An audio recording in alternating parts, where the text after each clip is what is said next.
Good afternoon. Today I'd like for you to think about a time when you have fought with your parents or when you, the parent, has fought with the child over a privilege, want, or behavior. Many of you have, right? Of course, it's a normal thing for many Nepalese American families to do.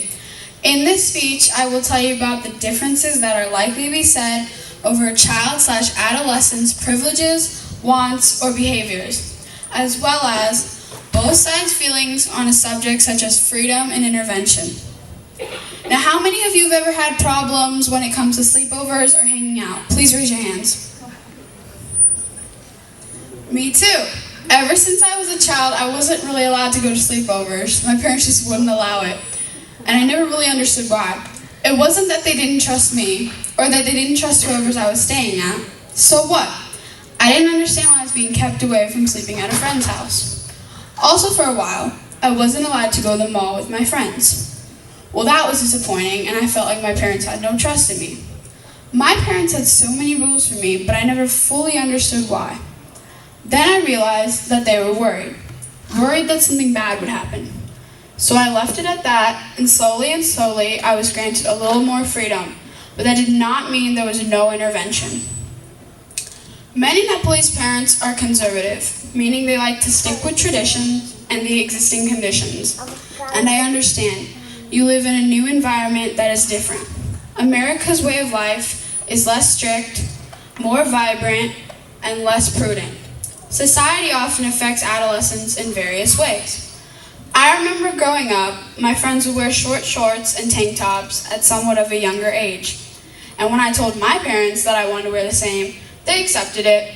Still though, they tell me to dress a little more modest and show less skin.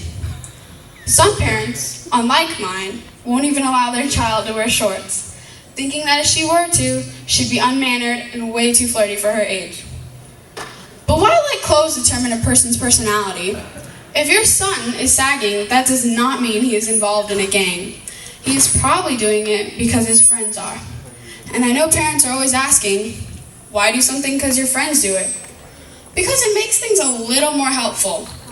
Being modern gets you accepted in the modern world, and adolescents hate the feeling of not being accepted. How many of you have been to Nepal in the past 2 years? Please raise your hand. Last year, I went to Nepal for 2 months. And as much as I'd love to talk about culture, I'd like to notify you about freedom and intervention in Nepal.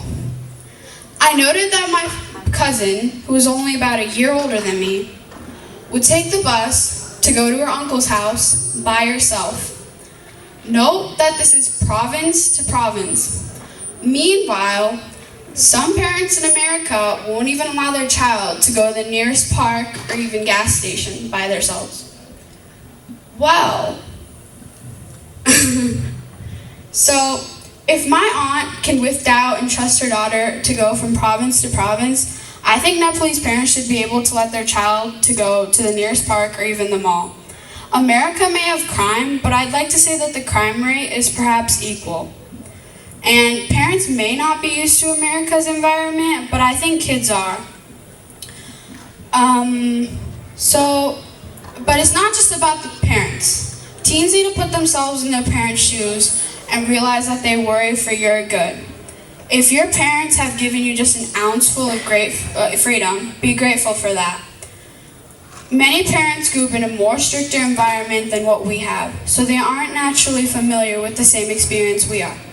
Also, many parents are worried that their child might find themselves in an unfamiliar situation. So, try to put yourself in your parents' shoes before you regard your parents as strict and uptight. In conclusion, many parents have the right to feel worried for their child. Growing up in America can be scary and not as familiar as the same experience they've had. However, don't let that fear overshadow your child's life and discourage their dreams. Thank you very much.